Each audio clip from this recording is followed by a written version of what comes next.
আজকে একটা বিচিত্র বিষয় নিয়ে কথা বলতে চাইছি। মানে আমার মনে আছে যে একটা কোনো লক্ষ্মী পুজো হবে কিংবা উৎসবের বাড়িতে, মনে নেই আমার সেটা ঠিক কী উৎসব ছিল। সেখানে ওই মানে শাঁখ বাজানোর ব্যাপার হচ্ছে। তো শাঁখ বাজিয়েছে একজন, তো আর একজন বাজাবে, তো সে ওটা ধুতে যাচ্ছে। তখন যে পুরোহিত মশাই ছিলেন তিনি বেশ বড়সড় পুরোহিত মশাই, এবং তার কিছু শাস্ত্রজ্ঞান আছে। তিনি বললেন শাঁখ অত তোমাদের বললেন যে বেশি চেঁচিও না, শাঁখ না ধুলেও চলবে, না ধুলেও সেটা সূচি। অর্থাৎ উনি একটু ভাব দিলেন যে কতগুলো জিনিস নিত্য সূচি আছে, সবসময় শুদ্ধ, সেগুলো সূচি মানে শুদ্ধ। তো অতএব শাঁখ তোমার ধুয়ে রাখারও প্রয়োজন নেই, যখন তখন ইচ্ছে বাজাতে পারো। তো পরবর্তীকালে যখন এইসব নিয়ে চর্চা নানান রকম এক সময় করেছি, তখন দেখেছি যে এই নিয়ে একটা আমাদের মনুস্মৃতি, মনু মহারাজের যে মনুসংহিতা, সেটাকে তো সকলেই খুব খারাপ চোখেই এখন দেখে। কিন্তু আমি বারংবার বলে থাকি যে যথেষ্ট পরিমাণ একটা পায়োনিয়ারিং ওয়ার্ক এবং এমন এমন অনেক কিছু সেখানে আছে, বিশেষ করে রাজধর্ম থেকে আরম্ভ করে অনেক কিছু, যে সেখানে অনেক অনেক পায়োনিয়ারিং কথাবার্তা আছে। ফলত এবং তিনি বিশেষ করে তাকে মেয়েদের ব্যাপারে খুবই অবস্টিনেটলি বিরুদ্ধ, এইরকম একটা ভাব প্রচলিত আছে আমাদের ভাবনায়। কিন্তু আমি খুব মনে করি না। যাই হোক, কারণ ওই ভালো করে পড়লে পরে মনুসংহিতা অনেক কিছু, দেখুন একটা কথা হচ্ছে যে সময়টাতে মনু তার বিধানগুলো দিচ্ছেন, সেই সময়ের সমাজ হয়তো সেই রকমভাবেই চেয়েছে তাকে। আইন কিন্তু সমাজ মানুষ যেরকমভাবে চায় সেভাবেই তৈরি হয়। আজকে যে সমস্ত লয়ের ধারা, নতুন অ্যামেন্ডমেন্ট হয় কিংবা জাজমেন্ট হয়, সেগুলো কিন্তু নতুন যেগুলো হয় সেগুলো সমাজের আহ্বানেই কিন্তু হয় যে এইটা করার দরকার, তাই না? ঠিক সেরকম তখনকার দিনের যে সমাজ, সেই সমাজ অনুসারেই কিন্তু মনুর আইন তৈরি হয়েছিল। আজকে 21st সেঞ্চুরিতে বসে তাকে ওই সমালোচনাটা না করাটাই ভালো। সময়টা বুঝতে হবে যে 2nd সেঞ্চুরি 3rd সেঞ্চুরির মধ্যে মনুসংহিতা লেখা হয়ে গেছে, এটা ভাবতে হবে। সেইটা বুঝে নিয়ে ভাবনা। এই যে শঙ্খের কথা দেখলাম মনুস্মৃতিতে, যেটা তিনি লিখছেন, নির্লেপে কাঞ্চনাঙ্গ ভাণ্ডম অদ্ভিরেব বিশুদ্ধতি।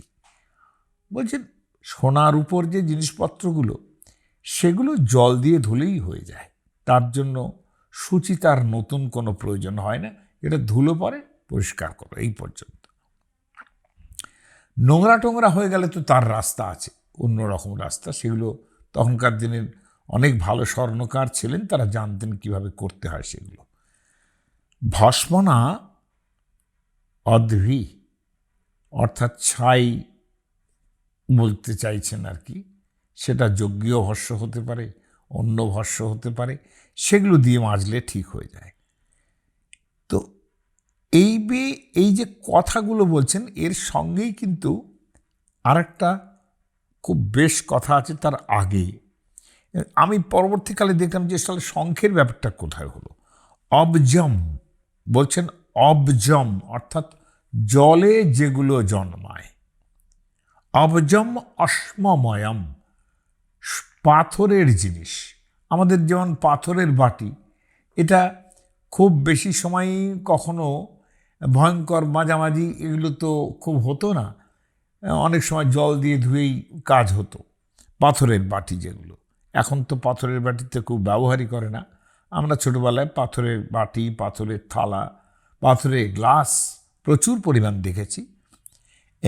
এবং এই যে অবজ, অপ মানে জল, বর্গীয় জ মানে জল থেকে যা জন্মায়, যেমন পঙ্কে যা জন্মায় পঙ্কজ, অপ জল, তার থেকে যেটা জন্মায় সেটা অবজ। সমুদ্রে জলে শঙ্খ পাওয়া যায়। অবজম অশ্মময়ম আর রাজতম চানুপস্কৃতম, এবং রজত মানে রূপ। এই তিনটে, তাহলে এই অবজ শঙ্খ লিখছেন শঙ্খ স্ফটিকাদি। আবার অন্য জায়গায় বলছেন যে হ্যাঁ, জল দিয়ে ধুলেই হবে। এইটাই কিন্তু পরবর্তীকালে ওই যে পণ্ডিত মশাই বললেন জল দিলে না ধুলেও হবে, এটা সংস্কার, এটা পরবর্তীকালের একটা সংস্কার। যারা ভাবছেন যে শুধুমাত্র জল দিয়েই যদি ধুলে হয় তাহলে হয়তো না ধুলেও হবে, তিনি বলেছিলেন যে শঙ্খ নিত্য শুদ্ধ। হ্যাঁ, ঠিক আছে, এটা আমিও সেটাই মানি যে এটাকে আবার ধোয়াধুয়ি করার কোনো প্রয়োজন নেই। এই সূত্রেই কতগুলো কথা এসছে, এবং সেটা স্ত্রীলোকের কথাও এসছে, সেটা খুব ইন্টারেস্টিং। এবং সেখানে বোঝা যাবে যে মনুকে আমরা যেরকম ভাবি যে একেবারে মেয়েদের বিরুদ্ধে সবসময় দাঁড়িয়ে আছেন, তা কিন্তু নয়। বরঞ্চ আমি বলবো তার মধ্যে কিছু দুষ্টমিও আছে। কীরকম সেটা বলার চেষ্টা করছি। বলছেন যে মৃত তো ওই, তো মানেও জল, তয় ওকার অন্তস্তয়, এটা হচ্ছে তোয়, তো মানেও জল। মৃত মানে মৃত্তিকা, মাটি। তখনকার দিনে কিন্তু ছাই দিয়ে মাজার থেকেও মাটি দিয়ে মাজাটা বেশি দেখা গেছে। উনুন যখন এসছে তখন তো ছাই দিয়ে, কাঠের আগুন ইত্যাদি, যেমন ছাই দিয়ে মাজাটাও চালু হয়েছে। হ্যাঁ, কিন্তু মাটি দিয়ে মাজাটাও যথেষ্ট পরিমাণ চালু ছিল। যে মৃত মাটি দিয়ে মাজো, অথবা তো মানে জল দিয়ে ধোও। বলছেন তাতে সব কিছু শুদ্ধ হতে পারে, এটা জেনারেল নিয়ম। হ্যাঁ, নদী বেগে শুদ্ধ্যতি, নদী যেটা আছে, বহতা নদী, বলে নদীর যে বেগ আছে তাতে তার, নদীর মধ্যে তো অনেক কিছু নোংরা ফোংরা থাকে, বলছে বেগের দ্বারাই শুদ্ধ হয়। রজসা স্ত্রী মনোদুষ্টা, এই জায়গাটা ভীষণ ইম্পর্টেন্ট। রজসা স্ত্রী মনোদুষ্টা, মানে মনে মনে যে লোক, যে মহিলা, যে রমণী অন্যকে ভালোবাসে হয়তো, তাহলে ব্যভিচারিত্বের প্রশ্ন আসে। কিন্তু মনি বলছেন যে যতক্ষণ না পর্যন্ত তার মেনস্ট্রুয়েশন হয়ে যদি যায়, তাহলে মনু ধরে নিচ্ছেন শারীরিক কোনো সংসর্গ হয়নি। শারীরিক সংসর্গ যদি না হয়, মনুর প্রবলেমটা ওইখানে যে শারীরিক সংসর্গটা তিনি মানবেন না। এবং তারও কারণ কিন্তু মেয়েদের বিরুদ্ধতা নয়, তার কারণ হচ্ছে মনুর সবচেয়ে বড় রোগ হলো যে ব্রাহ্মণত্বের সমস্যা তৈরি হচ্ছে কিনা। যত ব্রাহ্মণের সঙ্গে ব্রাহ্মণ, ক্ষত্রিয়ের সঙ্গে ক্ষত্রিয়, এরকমটা যদি না হয় তাহলে মনুর একটু রাগ হয়। তার মানে বংশের যে ধারাটা, তার পরম্পরাটা মনু চান না যে নষ্ট হোক। সেইখানে মেয়েদের তিনি খুব আটকে রাখার চেষ্টা করেন। ন স্ত্রী স্বাতন্ত্র মর্হতি, এ কথা পর্যন্ত বলেন যে স্ত্রীলোকেরা স্বাতন্ত্র্যের, তাদের কোনো স্বতন্ত্রতা নেই। কিন্তু এই যে লাইনটা, রজসা স্ত্রী মনোদুষ্টা, একজন মহিলা আর একজনকে, অন্য পুরুষকে ভালোবাসে হয়তো, কিংবা যে কোনো, সেটা যদি বিবাহিত নাও হয়, অবিবাহিত পুরুষকে হয়তো ভালোবাসে, স্বামী আছেন, মনোদুষ্টা। এই মনোদুষ্টাতে কিন্তু মনু কোনো এমন কোনো বিধান দেননি যে তুমি ভালোবাসলে তোমাকে মারা হবে, এমন কোনো কিছু বলেননি, শব্দই করেননি কোনো। বলেছেন তার যদি রেগুলার মেনস্ট্রুয়েশন হতে থাকে, ইটস নো প্রবলেম। রজসা মনে মনে যদি এও করে থাকে, তাও ওই মেনস্ট্রুয়েশন দ্বারাই তার শুদ্ধি তৈরি হয়ে গেল। তাহলে এখানে কিন্তু তার উদারতাই প্রকাশ পাচ্ছে। শারীরিক সংযোগটা তিনি পছন্দ করবেন না। সন্ন্যাসীন দ্বিজোত্তমা, যারা উত্তম ব্রাহ্মণ, তারা যখন সন্ন্যাসী হন, উত্তম ব্রাহ্মণ মানেই তার ত্যাগ বৈরাগ্য তৈরি হচ্ছে। ফলত তাদের যদি সন্ন্যাসী হন তারা, তাহলে আরও শুদ্ধ হন তারা, এটা বলছেন। তার মানে ব্রাহ্মণত্ব যে ভয়ঙ্কর, আমি ব্রাহ্মণ, এই যে ঘোষণা, এটাকেও তিনি খুব শুদ্ধতা মনে করছেন না। না হলে সন্ন্যাসী হওয়ার কথা বলতেন না, ত্যাগব্রতের কথা বলতেন না। এটা একটা। এই সূত্রেই কিন্তু আরও কথা করতে হবে। মেয়েদের ব্যাপারটা আরও ইন্টারেস্টিং হবে আরও একটা শ্লোকে। তার আগে এই কথাগুলো, যেগুলো আপনি জেনারেল ক্যাটেগরির কথা বলছিলাম, সৌমং শঙ্খ শৃঙ্গানাম, সৌম বস্ত্র, ক্ষৌম বস্ত্র, যেরকম সবসময় তাকে ধুতে হয় না প্রতিদিন, যেরকম এককালে ছিল ওই পাটের কাপড় কিংবা লোম দিয়ে তৈরি যেসব কাপড়, যাকে লোম বস্ত্র বলে, এরকম ধরনের যে জিনিসগুলো, এগুলো নিত্য শুদ্ধ বলে মনু বলছেন। ক্ষৌমবৎ, ওই কাপড়ের মতোই শঙ্খ শৃঙ্গানাম।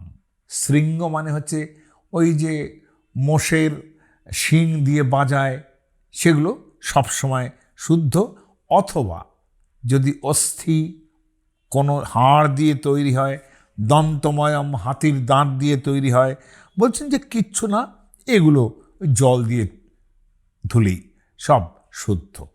তার দিয়ে জল দিয়ে ধুলেই শুদ্ধ মানে এগুলো হয়তোবা ওই আমার প্রাচীন পুরোহিত যিনি বলেছিলেন না ধুলেও চলে, মানে এগুলো এঁটো হয় না। এইটা এইবার সবচেয়ে ইন্টারেস্টিং কথাটা বলছেন তিনি, যার সঙ্গে সোশ্যাল রিলেশন, সোসাইটি সব কিছু জড়িত আছে। বলছেন নিত্যম আস্যম শুচি স্ত্রীরাম। আস্য মানে হচ্ছে মুখ। বলছেন স্ত্রীলোকের মুখ সর্বদা শুদ্ধ। নিত্যম, নিত্যম আস্যম শুচি স্ত্রীণাং, তার মানে নিত্য শুচি, অর্থাৎ নিত্য শুদ্ধ হচ্ছে স্ত্রীলোকের মুখ। কেমন করে স্ত্রীলোকের মুখ সেটা একটু পরে বলছি। শকুনি ফলপাতনে, কোনো পাখি এসে একটা পেঁপে গাছে বসেছে, হ্যাঁ, পাখি পাকা পেঁপে খায় আর কি, সে ঠুকরে দিল এবং ফলটা পড়েও গেল, বলছে সেটা শুদ্ধ, পাখি খেয়েছে বলে সেটা অশুদ্ধ নয়। তার মানে মনু কি চিন্তা করছেন, যে ফলটা পাকা ফলটা পড়ল, সেটা পেঁপে নাও হতে পারে, আরও অনেক কিছু হতে পারে, সেগুলো কিন্তু যাতে নষ্ট না হয়, তাই না, এই সুরক্ষার কথাটা তিনি বলছেন, যে পাখিতে ঠুকরেছে অতএব সে ফল খাবো না, সেটা যেন না হয়। লক্ষণীয়, ভাগবত পুরাণের আরম্ভে বলছেন যে ভাগবতের কথা বলছেন, তিনি বলছেন যে শৃণুত ভাগবতম, মানে এই যে ভাগবত পুরাণ, এটা কীরকম, সুখমুখাদ অমৃত ধ্রুব সংযুতম। হ্যাঁ, ভাগবত কথা যে নেমে আসছে কার মুখ থেকে, সুখদেবের মুখ থেকে। সেখানে কিন্তু এই কথাটা টিকাকারেরা বলছেন যে সুখদেব ব্যাসদেবের ছেলে, তাকে যে সুখ বলে শুধু উচ্চারণ করালো, তার উপর শয় হস্যৌ ক, সুখ, সুখমুখাদ অমৃত দ্রব সংযুতম, যে অমৃতের মতো দ্রবণ সেটা নেমে আসছে সুখমুখ থেকে। সেটাকে টিকাকারেরা লিখছেন যে ফল পাখি খেয়ে যায় একবার, তার মানে সেটা সুমিষ্ট ফল, এইটা ধরতে হবে, এবং পাখি খেলে নাকি সেটা আরও মিষ্ট হয়, এইরকমভাবে ভাগবত পুরাণের টিকাকাররা বলছেন।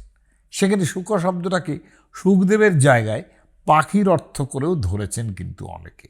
তাতেই বলছি শকুনি ফলপাতনে, শকুনি বলতে কিন্তু পাখি বোঝায়, শকুনি মানে শকুন নয়।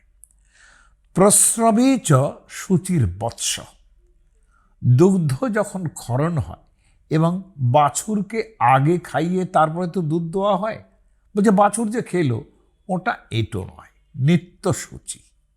স্বা মৃগ গ্রহণে শুচি, স্বা মানে কুকুর, যেসব কুকুরকে আগে ব্যাদ কিংবা রাজারা, আমি বাণভট্টের রাজাদের বর্ণনা আছে, এমনকি মহাভারতে পাণ্ডবরাও যাচ্ছেন যে শিকার করার জন্যে, সেটাতে কতগুলো কুকুর নিয়ে যাচ্ছেন, যে কুকুরগুলো একলব্যকে দেখে ঘেউ ঘেউ করছিল এবং একলব্য তাদের বাণ মেরে তাদের মুখ বন্ধ করে দিয়েছিলেন। এই সোয়া তালব্যস্বয় বয় আকার সোয়া মানে কুকুর, এরা কিন্তু বন্য পশু ধরার কাজে লাগানো হতো তাদের।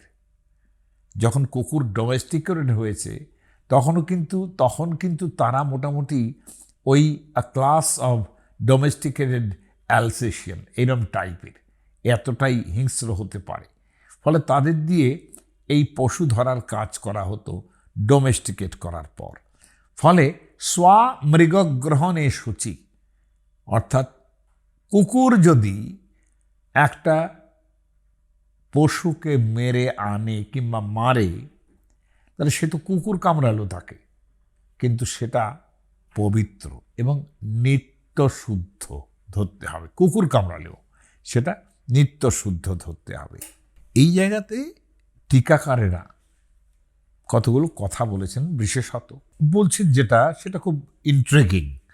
তারা বলছেন যে সর্বস্ত্রীনাম আস্যং শুচি, সমস্ত স্ত্রীলোকের, তার মানে এখানে জাতের ব্যাপার নেই, তাই না? ব্রাহ্মণ, ক্ষত্রিয়, বৈশ্য, শূদ্র, কে কাকে মানে পরিষ্কার করেই বলছেন। কোথায় শুচি হয়? চুম্বনাদৌ, যদি চুম্বন করে তাহলে শুচি। নিত্যম আস্যম শুচি স্ত্রী নাম, স্ত্রীলোকের মুখ সর্বদা শুদ্ধ। মনুমার যে অদ্ভুত লাগে, তিনি আমার পুরো শ্লোকটা মনে নেই, তিনি বলছেন যে এই কেউ যদি বৃষলি ফেন পীতস্য, বৃষলি মানে শূদ্রার স্ত্রীর যদি মুখমণ্ডল অর্থাৎ চুম্বন করে, ফেন মানে ওই কি বলবো, যেটাকে আমরা থুথু বলি আর কি, সে যদি কোনো ব্রাহ্মণ পুরুষ পান করে, তাহলে তার একেবারে নরক টরক হবে, এটা বলেছেন। আর এখানে জেনারেল নিয়ম করছেন নিত্যম আস্যম শুচি স্ত্রী নাম। দুরকম কথা বলছেন, ব্রাহ্মণদের একটু ভয়ও দেখাচ্ছেন, এবং সেই ভয়টা দেখাচ্ছেন কেন আমি পরিষ্কার বুঝতে পারি, যে ব্রাহ্মণের সঙ্গে শূদ্রার সংসর্গ হলে পরে সেখানে যদি পুত্র জন্মায়, এইটা মনু পছন্দ করেন না, যার জন্যেই আলাদা একটা ওরকম নিয়ম করেছেন যে এটা হলে কিন্তু নরক বাস একেবারে। কিন্তু আলাদাভাবে ওই যে বললেন যে মন যদি অন্য জায়গায় দেয় এবং তারপরেও যদি মেনস্ট্রুয়েশন হয়, তাহলে সেক্ষেত্রে কোনো সমস্যা নেই। সেইখানেই কিন্তু নিত্যম আস্যম শুচি স্ত্রী নাম, এটা মনুর মত, অত্যন্ত ট্র্যাডিশনাল মনুর মত। হ্যাঁ, তার মানে স্ত্রীলোকেরা যদি বা এরা টিকাকারেরা যদি বা বলছেন পরিষ্কার করে সর্বস্ত্রী নাম আস্যং শুচি, সমস্ত স্ত্রীলোকেরই মুখ শুচি, মানে যারা পরবর্তীকালে টিকাকার তারা কিন্তু সমস্ত দিকটা ভেবেই কথা বলছেন। আর মেধাতিথি এমন একটা লোক যার আইনটাইনগুলো কিন্তু পরবর্তীকালে হিন্দু লজের মধ্যেও কিন্তু গ্রহণ করা হয়েছে। বলছেন পরিচম্বনাদৌ রতি সংসর্গে ইতি স্মৃত্যন্তরম, বলছেন যে না, স্ত্রীলোকের মুখ তখনই শুচি সেটা রতি সংসর্গে, at the time of intercourse, সেই সময়ই শুচি, অন্য সব সময় কিন্তু মনু সে কথা বলেননি। কিন্তু মনু পরিষ্কার বলেছেন নিত্যম আস্যম শুচি স্ত্রীরা। তিনি কোনো ওইসব টিকাকারদের নানান রকম কথার মধ্যেই কিন্তু যাননি যে রতি সংসর্গ কালেই শুধু, অন্য সময়ে নয়। আমার মনে হয় সর্বস্ত্রী নাম, সমস্ত স্ত্রীলোকের ক্ষেত্রেই কথাটা প্রযোজ্য এবং সর্বসময়ই প্রযোজ্য, যে অলওয়েজ শুচি, এবং সেটা আরও শক্তি পাবে পরবর্তীকালে সামান্য দু একটা কথাবার্তাতে। শকুনি ফলপাতনে বলেছি, প্রস্রবে চ শুচির বৎস বাছুরের কথা বলেছি, অর্থাৎ গরু সূচি, সোয়া অর্থাৎ কুকুর মৃগগ্রহণের সূচি। এবার ওই আবারও বলি যে ওই যে কথাটা পরবর্তীকালে যখন যাজ্ঞবল্ক্য সংহিতা লেখা হয়েছে তখন তিনি একটা জায়গায় বলছেন বৃহস্পতির কথা উল্লেখ করে, তার স্মৃতি উল্লেখ করে বলছেন, পাদৌ সূচৌ ব্রাহ্মণানাম, ব্রাহ্মণদের পা দুটো নিত্য শুদ্ধ। ঠিক আছে, তখনকার ব্রাহ্মণ, আমি এখনকার ব্রাহ্মণদের কথা বলছি না। অজাস্য মুখং শুচি, অজ মানে ছাগল, অশ্ব অর্থাৎ ঘোড়া, তাদের মুখটা শুচি, তারা যদি কোথাও খেয়ে দেয় অশুচি হবে না। গবাং পৃষ্ঠানি মেধ্যানি, আর গরুদের পরবর্তী অংশ অর্থাৎ মুখের দিকটা থেকে নয়, তার মাঝখান থেকে ধরে পরবর্তী অংশ অর্থাৎ গরুর দুধ, গোময় কিংবা গোমূত্র, এটা সম্পূর্ণ শুদ্ধ। এটা বলছেন টিকাকারেরা, যার জন্য প্রণাম করার সময়ও নাকি গরুকে যদি কেউ প্রণাম করে ওই পেছনের জায়গাটা একটু ছুঁয়ে প্রণাম করে, এরকমই নিয়ম। লাস্ট লাইনটা সাংঘাতিক, সর্বগাত্রাণি যোষিতাম। ইংরেজিতে যারা ট্রান্সলেশন করেছেন তারা বলছেন all the limbs of woman, অর্থাৎ এমন কোনো স্ত্রীলোকের জায়গা নেই। তার মানে ওই জন্যই আমি প্রথমে বললাম যে মনু মহারাজ কিন্তু বেশ বেশ একটু দুষ্টমি আছে তার, এবং আমি তো দেখছি যাজ্ঞবল্ক্য ঋষি, হ্যাঁ, এক মহাঋষি, তার দুষ্টমিটা আরও বেশি। তিনি আর আস্য অর্থাৎ মুখখানাকে নিয়েই শুধু ছেড়ে দেননি, হ্যাঁ, সর্বগাত্রাণি যোষিতাম।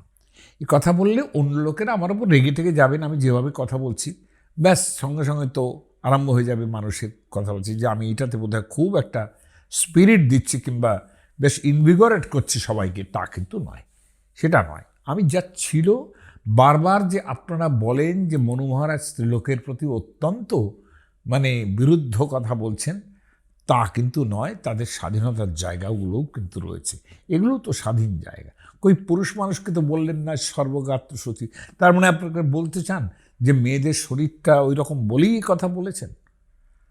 আমার তা মনে হয় না। আর যদি তা বলেও থাকেন তো সেটা এস্থেটিক্সের দিক থেকে খুব আনইম্পর্টেন্ট নয়। ব্রহ্মপুরাণ সেখানে কিন্তু বলছেন স্বদারানাম রতৌ বক্ত্রম, তিনি সব কিছু বেঁধে দিলেন যে না, স্বদারানাম অর্থাৎ নিজের আপন স্ত্রী যিনি শুধু তার ক্ষেত্রেই এবং রতি সংসর্গ মাত্রেই তবে তার মুখ শুচি। শিশস্য প্রসবের সূচি, আর শিশু জন্ম মাত্রই প্রসব হয়ে গেল, তারপর থেকেই নিত্য শুদ্ধ। তাকে ওই যে আমরা বলি যে অশৌচ ইত্যাদি ইত্যাদি সময়, সেই অশৌচ কিন্তু শিশুর নয়, অন্য লোকদের অশৌচ, বাড়ির যারা থাকেন তাদের জন্মের একটা অশৌচ তৈরি হয় সেটা। এইখানে দাঁড়িয়ে একটা শুধু নয়, যাজ্ঞবল্ক্য সংহিতা আছে, অপরার্ক টিকা করেছেন তার, সেখানে আছে স্ত্রীলোককে কেন সূচি বলা হচ্ছে তাও সেটাও বলছেন একটা সুন্দর করে, বেশ সোম শৌচম দদৌ তাসাং। মেয়েদের নাকি আমাদের একটা ভাবনা আছে এই ইয়ের মধ্যে যে যে কোনো মেয়েকেই তার তিনটি অবস্থা থাকে, যৌবনারূঢ় হলে সোম দেবতা, গন্ধর্ব এবং অগ্নি, এই তিনজনের হয়ে তিনি আসেন, তিনজনের কাজ হয়ে তিনি আসেন এবং তারা নাকি উপভোগ করেন, তারপরে মনুষ্য লোকে তার জন্ম হয়। এখন এই দেবভোগ্য ব্যাপারটাকে আমরা সরিয়েই রাখলাম, কিন্তু তার মধ্যে অনেক রূপক আছে। সোম কেন? সোম কিন্তু সৌন্দর্যের প্রতীক, মানে চাঁদ সৌন্দর্যের প্রতীক এবং খানিকটা চঞ্চলতারও প্রতীক সোম। সোম শৌচম দদৌ তাসাম। কিন্তু স্ত্রীলোককে সুচিতা দিয়েছে কে? সোমং রাজানং হবামহে কিংবা রভামহে, এইসব বরুণম অগ্নিমন্না ইত্যাদি আছে না আমাদের শ্লোক। সোমকে রাজা বলা হয়েছে, চাঁদকে রাজা বলা হয়েছে। তিনি শৌচম অর্থাৎ সুচিতা দিয়েছেন তাকে, স্ত্রীলোককে সুচিতা দিয়েছেন। গন্ধর্ব শিক্ষিতাঙ্গিরম, গন্ধর্ব যারা, তারা তাদের গলাটা মিষ্টি করে দিয়েছেন এবং কথা মিষ্টি করে দিয়েছেন। গন্ধর্ব দেবতা, হয়তো এইটাই তাদের ভোগ। পাবক সর্বমেধত্যম, আর স্বয়ং অগ্নি তাকে সমস্ত সময়ে সুচিতা দিয়েছেন। কেন? টিকাকারেরা বলছেন আগুন যেরকম, সে যা কিছুই পোড়াক তার মধ্যে নোংরা জিনিসও থাকতে পারে, অনন্ত নোংরা জিনিস থাকতে পারে, যে আগুন পুড়িয়ে দিলেও আগুন কিন্তু নিত্যসূচি। ঠিক সেই রকম স্ত্রীলোক যা কিছুই করুক সে নিত্যসূচি। একথা মহাভারতে বিশ্বের মুখ দিয়েও কিন্তু শোনা যাবে। সেটা আমার কাছে খুব ইম্পর্ট্যান্ট, সেই দিকটা।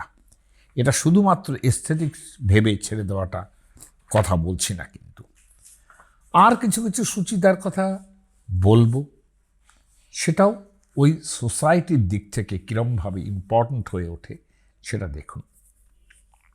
নিত্যং শুদ্ধ কারুহস্ত, কারুহস্ত মানে দ্য আর্টিজানস, শিল্পী যারা, তারা সব সময় তাদের হাত সূচি।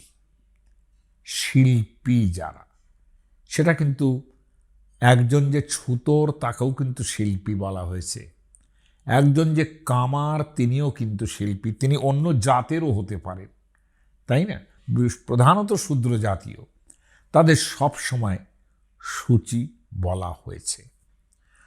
পণ্যং যচ্চ প্রসারিতম, পণ্য মানে এই মাটির ওপরে যত আমি আমার পণ্য রাখলাম যেগুলো বিক্রি হবে, সব সময় সূচি।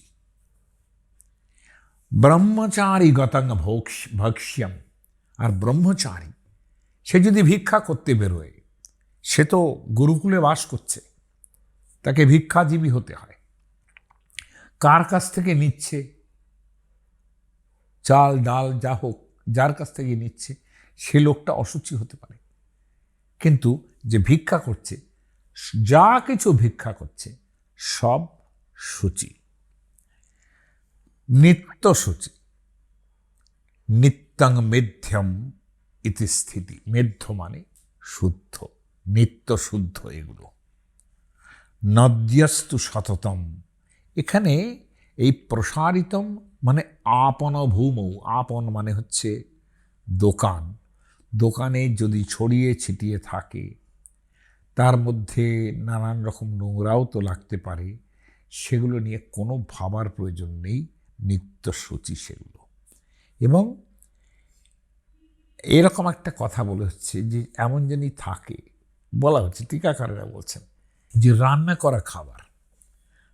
করা খাবার যদি থাকে, সেটা যাতেই থাকুক, হাঁড়ি থাকুক, তাতে থাকুক, অনেকে তো মনে করতে পারেন যে এটা শুদ্ধ কিনা, বলছেন নিত্য সূচি সেগুলো, কিন্তু টিকাকারেরা বলছেন সেগুলো না খাওয়াই ভালো। এটা অন্য কারণ, তার কারণ একেবারে হয়তো স্বাস্থ্যসম্মতভাবে তারা চিন্তা করছেন যে কে কী রান্না করে দিচ্ছে সেটা তো তারা জানেন না, ফলে এইটা বলছেন যে তার অভক্ষতা থাকতে পারে। এটা শুচিত্ব আছে কিন্তু অভক্ষতাও আছে, অর্থাৎ সূচিও হতে পারে কিন্তু না খাওয়াটারও একটা সূচনা আছে এটার মধ্যে। এই কথাগুলোর সঙ্গে সঙ্গে সুচিতার আরও দু একটা প্রশ্ন যেটা আসে, সেটা আরও আমার দিক থেকে খুব ইম্পর্ট্যান্ট লাগে। বলছেন যে এই কারুহস্ত সূচি, নদী সবসময় সূচি, রাজমার্গশ্চ শুদ্ধোষৌ, রাজপথ অর্থাৎ যে পথ রাজা তৈরি করে দেন, এখনকার গণতন্ত্রের ক্ষেত্রে যে পথ সরকার তৈরি করে দেয়, সে পথ সর্বদা শুচি, যা কিছুই তাতে পড়ে থাক সর্বত্র শুচি। মারুতেন বিশুদ্ধতি, হাওয়া লাগছে এর জন্যই সেটা শুচি। হ্যাঁ, মন্দ মধুর হাওয়া হোক, ঝোড়ো হাওয়া হোক, যেরকম হাওয়া লোক, তাতেই শুচি। হ্যাঁ, বলছেন মৃগ মাংস এগুলো চণ্ডালেও যদি দেয় তাহলেও সেটা শুচি। আমাদের তো চণ্ডালের ছায়া পর্যন্ত আমাদের পণ্ডিতেরা মারাতেন না। এনারা কিন্তু বলছেন, এমনকি মনুও, যে চণ্ডাল ছায়া তাতে কিচ্ছু আসে যায় না, এবং রাজপথে চলতে গেলে ওই তাদের ছায়া মানাচ্ছে না, এগুলো ব্রাহ্মণদের, পরবর্তীকালের ব্রাহ্মণদের বাড়াবাড়ি। মনু কিন্তু সেটা বলছেন না। হ্যাঁ, মার্গং মাংসম স্বচণ্ডালম, অর্থাৎ কুকুর এবং চণ্ডাল এরাও যদি সব নিয়ে আসে, এগুলো কখনো শুচি মানে অশুচি হতে পারে না। আর একটা কথা খুব ইম্পর্টেন্ট বলছেন, ইকোলজিক্যাল ব্যালেন্সটা কিভাবে থাকে, মানুষের ঘেন্না থাকে। মক্ষিকা, মাছি, মাছি খাবারে পড়ছে। দেখুন, এখনকার মতো মডার্ন সোসাইটি ছিল না, মাছি এসে বসতো সেসব জায়গায়। বলছেন মক্ষিকা বিপ্রস ছায়া, এই যে আবার সেই চণ্ডালদের ছায়ার কথা আসছে। বিপ্রস, বিপ্রস মানে কীরকম? বলছেন আপনি কথা বলছেন, কথা বলতে বলতে সামান্যতম টাইপ অফ স্প্রে, একদম লো হতে পারে, সেটা একদম খুব অল্প সংখ্যক বিন্দু হতে পারে। বলছে যেগুলো ভালো করে দেখাই যায় না, সেগুলো তোমার মুখে এসে লাগলো, তুমি স্পর্শ মাত্র সেটা মুছে দিতে পারো, সেটা জন্যে মুখ ধোয়ারও প্রয়োজন নেই। তার মানে মানুষের এই সোসাইটির দিকে তাকিয়েই কিন্তু তারা বলছেন এটা, সেটার জন্য কোনো চিন্তার কারণ নেই। তাহলে এটা আমি একজন পণ্ডিত মশাই আমাকে বলেছিলেন যে দেখুন, আমি পুজো করছি, সেখানে কথা বলতে গেলেই তো এরকম বেরোয়, কখনো কখনো এরকম ধরনের তো লেগে যেতে পারে, ভোগ টোগ থাকে। আমি তাকে বললাম, তাকে তো ভয় পাওয়ার কিছু নেই। মনু তো বলেছেন, স্বয়ং মনু, যে এটা যদি মানুষের ক্ষেত্রে কিংবা অন্যত্র যদি সত্য হয়, তাহলে সেটা ঠাকুরের ক্ষেত্রেও সত্য হবে, তাই না? বিপ্রস, বিপ্রস মানে অত্যন্ত স্বল্প উদবিন্দব। উদবিন্দু মানে হচ্ছে জলের বিন্দু, সামান্যতম, যেটা একটা বাবল আকারেও থাকতে পারে, যেটা কোনো ভাব নেই, ভাবনাই নেই। গৌরস্যা সূর্যরশ্ময়, সূর্যরশ্মি, গৌ, অশ্ব অর্থাৎ গরু, রজ রাস্তার ধুলো, নিত্য সূচি ধরতে হবে। এটা তো ধরতেই হবে, কারণ আমাদের দেশের যে বিশাল প্রান্তরের মতো জায়গা ছিল, যেখানে বলা হয়েছে যে মধুমাত পার্থিবং রজ, এটা শ্রাদ্ধ মন্ত্র থেকে আরম্ভ করে, বিয়ের মন্ত্র থেকে আরম্ভ করে, অন্নপ্রাশন উপনয়ন সব জায়গায় এটা বলে। মধু বাতারিতায়াতে মধুক্ষরন্তি সিন্ধব ওং মধুমাত পার্থিবং রাজা, অর্থাৎ সমস্ত পার্থিব পৃথিবীর সমস্ত ধুলো মধুময় হোক, এই তো আমাদের বেদ মন্ত্র। ফলত রজ ভূর বায়ুর অগ্নিশ্চ, মাটি, বায়ু, অগ্নি, স্পর্শে মেধ্যানি নির্দেশিত, স্পর্শ মাত্রই সেটা মেধ্য, সেটা শুদ্ধ, সেটার কোনো ছায়ার কথা বলছেন। চণ্ডালাদি নাম, অর্থাৎ চণ্ডালদের ছায়াও যদি থাকে, সেটা এমন কিছু ভাবার কারণ নেই, যেহেতু তারা মাটি দিয়েই চলে, রাজপথ দিয়েই চলে, তাদের ছায়া দেখলেই তারা অশুদ্ধ, এই কথাটা। তাহলে মনুর কিন্তু বলেননি যে এদের ছায়া দেখলেও, শূদ্রের ছায়া, চণ্ডালের ছায়া, চণ্ডালের ছায়াও যদি কিছু না হয়, তাহলে শূদ্রের ছায়া কি অসুবিধা হতে পারে, এটাই আমি বলবার চেষ্টা করছি। আর মার্জার নকুলও, অর্থাৎ ঘরে পোষা বিড়াল থাকতে পারে, বাইরের বিড়াল থাকতে পারে, বলছেন মুখও যদি দিয়ে দেয়, ওটা কোনো দূষিত বস্তু নয়, শুদ্ধ বলে ভাবতে হবে। নকুলও মানে বেজি, তখনকার দিনে বেজি খুব দেখা যেত। আর একটা খুব মজার শ্লোক আছে, পৃষ্ঠত গৌর গজৈ স্কন্ধে, গজস্কন্ধে। বলছে কে কে কোন দিকে, কার কোনটা সূচি? গরুড়া হচ্ছে পৃষ্ঠত মানে পেছন দিকটা, গজস্কন্ধে সবসময় নিত্য সূচি হচ্ছে হাতির স্কন্ধ, যেখানে মানুষ বসে টসে আর কি। সর্বতোস্যা সূচিস্তথা, অশ্ব সর্বত্র সূচি। গোহ পুরীষঞ্চ মূত্রঞ্চ সর্বং, আপনি জানেন এটা, গোময় কিংবা গোমূত্র ইত্যাদির কথা তো সবসময় বলা হচ্ছে। হ্যাঁ, আর বলছেন রাজপথ কিংবা যে কোনো ছোট পথ কিন্তু সবসময় সূচি এই জন্যে, সোম সূর্যাংশু মারুতই, চাঁদ উঠছে, চাঁদের কিরণ লাগছে সেখানে, সূর্য উঠছে, সূর্যের রশ্মি লাগছে সেখানে, এবং অনন্ত হাওয়া বইছে সেখানে। সবসময় তাকে সূচি বলে ভাবতে হবে। রাজমার্গ সবসময় সূচি বলে ভাবতে হবে। Last but not the least, এইটা বলে আমার কথা শেষ করবো। আমার কাছে খুব ইম্পর্টেন্ট লাগে এটা, কারণ এটা আমার মনে আছে যে একজন বৈষ্ণব তিনি একজন গুরুকে জিজ্ঞাসা করছে, এটা আমি নিজের চোখে দেখেছি। তিনি বলছেন যে দেখুন, আমাদের তো মহা মুশকিল হলো, আপনি তো বলেছেন পেঁয়াজ রসুন খাবেন না, এদিকে বাজারে যখন যাই তখন আলুর দোকানের ঠিক পাশেই পেঁয়াজও থাকে, রসুনও থাকে, আর পেঁয়াজের সমস্ত খোসা ফোসাগুলো এসে দেখি আলুর ওপরেও মানে বলছে একই পাল্লায় ওজন মাপছে, আলুও মাপছে, পেঁয়াজও মাপছে, কি করব বলুন তো? গুরুকে জিজ্ঞাসা করছেন। গুরু বলছেন খাবে, নিত্য সূচি ওগুলো। বলে কি বলছেন আপনি? বলে হ্যাঁ, সেই গুরুর মুখে যেটা শুনেছিলাম, আমার কাছে তাকে অকল্পনীয়ভাবে তাকে আমার উদার লেগেছিল। তিনি বলেছিলেন এই কিংবা কোনো মন্ত্র শ্লোক উচ্চারণ করে বলেছিলেন, যেটা আমার এখনো মনে রেখেছি। বলছেন প্রোক্ষিতং যর্জন কর্মার্থে, যজ্ঞ কর্মের যে সমস্ত জিনিসপত্র থাকে শুধুমাত্র জলের ছুটে দিয়েই সেগুলো শুদ্ধ করা হয়। সেখানে জিনিস যেটা কিনছো, দ্রব্যং মূল্যেন শুদ্ধতি, তুমি যে টাকা পয়সা দিয়ে কিনছো না, ওই মূল্য যে দিচ্ছ তাতেই তার শুদ্ধতা তৈরি হয়। পাশাপাশি কি পেঁয়াজ রয়েছে, আলু রয়েছে, একই দাঁড়িপাল্লায় মাপছে, ভেবো না। এত ভাবলে সূচি বাই তৈরি হবে। বাই দি বাই বলে রাখি, সূচি বাই সম্বন্ধেও আমার একটা ভিডিও করার ইচ্ছে রইল। কিন্তু ঘটনা হচ্ছে এই যে সুচিতার জন্যে যে চিন্তা, এটা শিষ্য চিন্তা করছিলেন যে আমার কি হবে, আমাকে গুরু বলেছেন নিরামিষ খেতে, এই পাশে আলুর পাশে সব বিক্রি হচ্ছে। তিনি খুব করে এটা বলার চেষ্টা করলেন। গুরু তাকে একদম ধুয়ে দিলেন, বললেন যে এসব এত ভাবার দরকার নেই, দ্রব্যং মূল্যেন শুদ্ধতি। এবং টিকাকারেরা সেখানে বলছেন যে দীয়মানেন হিরণ্যাদিনা শুদ্ধতি, কিংবা তুমি যে টাকা পয়সা দিচ্ছ সেটা শুদ্ধতি। তখনকার দিনে যে বার্টারের সিস্টেম ছিল, টাকা পয়সার যে সিস্টেম ছিল, সোনা রূপো ছিল, সেগুলো সবসময় শুদ্ধ। কিন্তু বিক্রয়ার্থং প্রসারিতম, যা বিক্রয়ের জন্য যা রাখা হয়েছে, যেভাবে রাখা থাক,